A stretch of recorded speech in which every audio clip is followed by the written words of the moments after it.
In today's video, we explore the terrifying line between calculated risk and irreversible tragedy. From a young engineer's fatal fall on the Matterhorn to a freediver's final descent into the depths of the blue hole, each case is a reminder of how quickly control can slip away, even for those who prepare. It was August 13th, 2015. Morning light reached the Matterhorn's sharp outline, washing its eastern face in a dull yellow. The air above Zermatt was cold and still, broken only by the sound of crampons scraping rock. 3 climbers moved steadily along the Hernley Ridge. Ethan Rowe, the only American in the group, was about to make a fatal mistake that would cost him everything. Ethan, 27, was a methodical mechanical engineer from Denver with a quiet intensity. Colleagues described him as meticulous and private, someone who'd taken up alpine climbing to make the abstract physical. Alpine climbing mixes high altitude with technical rope work, where exposed ridges and icy ledges turn routine tasks deadly if safety protocols are briefly ignored. He often said mountaineering was the only time problems had one right answer. After conquering Colorado's 14ers, Colorado's 58 peaks that rise above 14,000 feet, Ethan trained with a regional club, practicing roped travel and ice axe techniques. The Matterhorn represented his first major European peak, a stepping stone toward larger alpine ambitions. He joined a rope team through a Zermatt guide service, paired with 2 experienced German climbers. They planned with caution and precision, but it wouldn't be enough. Their route was the classic Hernley Ridge, exposed but popular. Weather had been unstable all week, but forecasts cleared the night before. The guide warned them to summit by mid-morning to avoid unpredictable winds. They began climbing at 4 a.m., progressing steadily through lower sections. None of them knew one misstep would turn the descent into a recovery. By 8:30 in the morning, they reached the Solvay hut at 13,100 feet. A small shelter perched on a ledge where climbers rest before the final push. Here, Ethan made his fatal decision. Eager to grab water and adjust his pack, he unclipped momentarily from the fixed line. Witnesses from another rope team later said he had stepped just a few feet off the main line, onto a patch of exposed scree, loose, unstable stones coated with a thin layer of overnight ice. His heel likely caught on the shifting rock. He slipped, and without being clipped in, there was nothing to stop him. He dropped fast, first sliding, then tumbling. His body hit one rock shelf, then another with a sharp, unmistakable crack. Limbs flailed as he bounced off the ridge, then disappeared over a 600-foot drop. The other climbers could only watch. Search and rescue was notified immediately by their guide, but steep terrain and rockfall risk delayed recovery. A Swissair Zermatt helicopter located his body the next morning, 1,000 feet below the hut. His helmet and day pack were found tangled in static rope 300 feet from the edge. Ethan had died instantly from blunt force trauma. His remains were flown back to the U.S. and laid to rest in a private funeral near Boulder, attended by family, friends, and a few former climbing partners. His engineering firm posted a brief tribute on their website, noting his discipline and love for the mountains. Authorities later released a statement urging climbers to stay clipped in, even during breaks or photo stops. The reminder specifically highlighted the dangers of unroping at ledges that appear stable but are prone to ice and loose rock. It was May 24th, 2016. The morning sun lit the Gulf of Aqaba as calm waves touched the edge of Dahab's blue hole. Julian DeWitt, a 34-year-old welder from Cape Town, stood at the shoreline, tightening his monofin before entry. What began as a routine freedive would end in one of the area's most disturbing deaths. Julian wasn't your typical thrill seeker. Coworkers called him the checklist guy, methodical, precise, never gambling with danger. But freediving had captured his imagination 2 years earlier. Freediving demands athletes descend on a single breath to depths exceeding 200 feet, where nitrogen narcosis clouds judgment and the margin between consciousness and blackout disappears in seconds. He trained religiously on weekends, logging every session, studying technique obsessively. His goal, the Blue Hole's infamous arch, a 90-foot tunnel starting at 170 feet below the surface. The arch wasn't just challenging, it was deadly. Dozens of divers had died attempting the passage, earning it the nickname Divers Cemetery. Julian knew the risk, but had spent 3 months making careful preparation dives, each meticulously planned and executed. That morning, conditions were perfect. Julian had found a German scuba instructor to act as passive safety, present in the water but not following him down. At 9 a.m., Julian took his final purging breaths, inhaled deeply, and disappeared into the blue. No one realized anything was wrong. Witnesses watched his line cut straight down through the water, clean and steady. 2 minutes passed, then 3. Below, the safety diver spotted Julian entering the arch without issue, but something was off on the way back up. His kicks lost rhythm, his body angled awkwardly, and his arms hung loose. Nitrogen narcosis had likely hit hard, stripping away focus and motor control just as his oxygen reserves were running out. At 130 feet, Julian drifted sideways and went still. The diver reached him fast, grabbing under his arms and kicking hard for the surface. By the time they broke through, over 5 minutes had passed. Julian's face was blue, his chest still. The standby paramedics began CPR immediately on the rocks, but there was no pulse. Within 5 minutes, they declared him dead. His body was repatriated to South Africa 3 days later. His parents held a quiet funeral outside Cape Town, remembering a son who respected the ocean's power, but couldn't escape its unforgiving nature. His methodical approach and safety-conscious attitude made the accident particularly sobering. Online forums debated whether the arch should be permanently closed to recreational divers. To this day, it's still open. It was September 4th, 2017. Strong winds cut through the valley below the Trift Glacier, snapping pine branches and rattling the steel suspension cables. Samantha Miles, a 31-year-old civil engineer from Calgary, stood at the entrance of the Trift Bridge, tightening her camera strap. She stepped forward, unaware that one small miscalculation lay ahead. After years designing municipal infrastructure, Samantha had taken a sabbatical to study high-altitude pedestrian bridges across Europe. Her approach was methodical: handwritten notes, film photography, detailed structural analysis. The Trift Bridge, a 560-foot suspension span swaying 300 feet above a glacial ravine, represented the pinnacle of her research.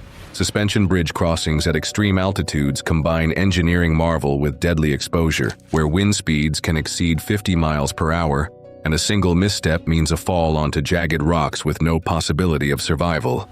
That morning, posted warnings clearly stated, winds above 35 miles per hour, crossing not advised. Lodge staff personally cautioned Samantha about dangerous gusts, but she'd crossed similar bridges before and presented her own wind readings, which showed only brief spikes above the limit. Her field notebook recorded wind speeds and bridge tension readings with engineering precision, convincing staff she understood the risks. 2 German hikers followed behind, but chose to wait as conditions worsened. At 11:17 a.m., Samantha began her crossing. The bridge groaned under 40-mile-per-hour winds, swaying violently with each gust. She moved slowly, pausing midway to secure her camera on the handrail for documentation. According to Jonas, she suddenly stiffened and tried to crouch lower as a fierce crosswind struck. The gust hit with devastating force. Samantha lurched sideways, struck the rope railing, and flipped over the edge. Clara watched helplessly as her scream echoed once before vanishing into the gorge below. Her camera bounced across the planks, then followed her into the abyss. Called by the staff, rescue crews arrived within an hour, rappelling into the treacherous ravine. They found Samantha's body on a ledge 200 feet below. The fall had been instantly fatal. The accident devastated the engineering community. Samantha's methodical approach and professional expertise made the tragedy particularly sobering. Swiss authorities closed the bridge for 5 days, reinforcing warning signage but making no structural changes. Her parents held a private service in Banff, where she'd once interned as a student and fallen in love with the mountains. Former colleagues, friends, and classmates gathered quietly, remembering her as precise, driven, and unshakably calm. It was January 30th, 2018. Sulfur-laced air hung over Halema-Uma'u crater as wind moved through the broken volcanic basin. Matthew Chang, a 42-year-old auto mechanic from Honolulu, stood at the viewing platform of Hawaii Volcanoes National Park, adjusting his windbreaker against the acrid breeze. He didn't know the rock underfoot was no longer stable. Born and raised on the islands, Matthew had grown up revering the volcanoes that shaped his homeland. Though he never became the park ranger he once aspired to be, he kept that passion alive through solo hiking trips. Friends described him as quiet, thoughtful, and deeply spiritual about nature, someone who avoided crowds and sought authentic experiences others overlooked. That morning, sulfur dioxide levels had prompted rangers to issue verbal advisories at the visitor center. Temporary rope barriers and orange caution signs marked unstable ground near the caldera's rim. Fractured lava plates formed by recent events. The warnings were clear, but Matthew had crossed similar boundaries before during his solo explorations. He'd crossed roped-off trails and ignored warning signs on past hikes, always returning without incident. Just after 10 a.m., 2 German tourists saw Matthew step over a boundary rope. He wore jeans, a light windbreaker, and carried a small flashlight for exploring lava tubes. One of them remembered him smiling and saying he just wanted to get a closer look, really close. Minutes later, the German tourists heard a sharp crack, then saw the ground beneath Matthew split. He pitched forward without a sound, arms flailing as the fractured edge crumbled under his boots. His flashlight flew from his hand and bounced once before vanishing into the vent below. They watched in shock as his body slammed against jagged rock, then dropped out of sight into the dark, 80 feet down. They immediately called for help.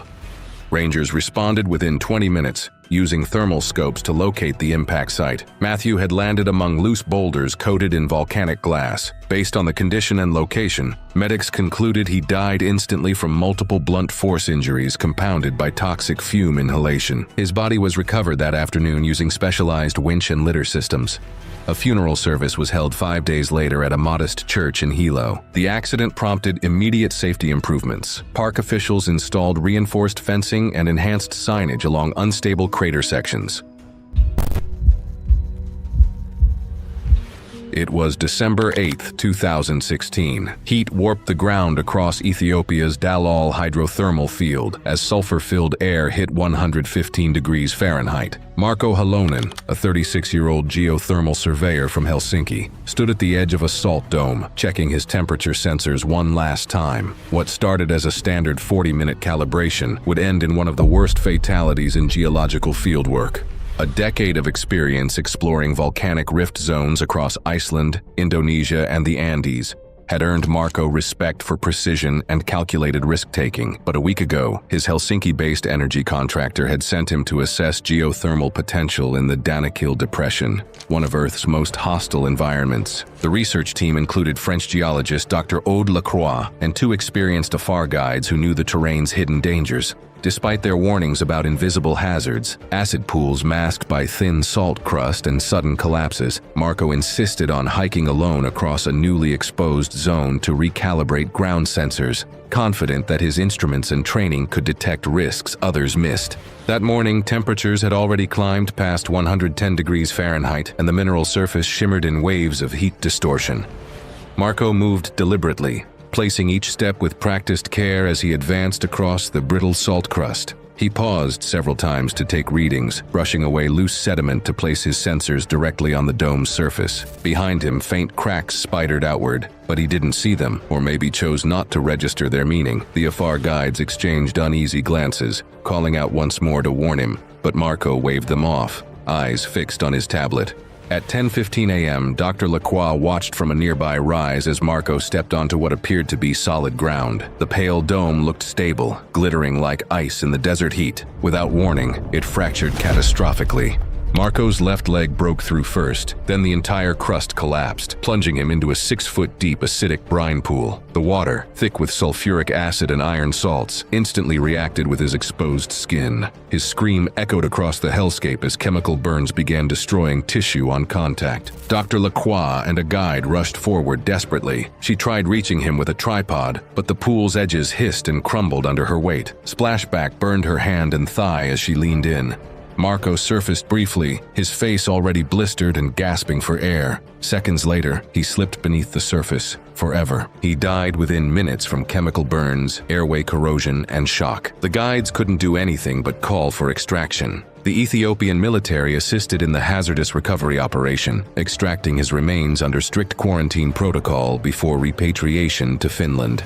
Marco's death triggered immediate industry changes. The local Institute for Geothermal Studies suspended all Dalal expeditions. His funeral took place quietly outside Helsinki, attended by close family and colleagues. His ashes were scattered near the family's summer cabin, where he had spent much of his childhood.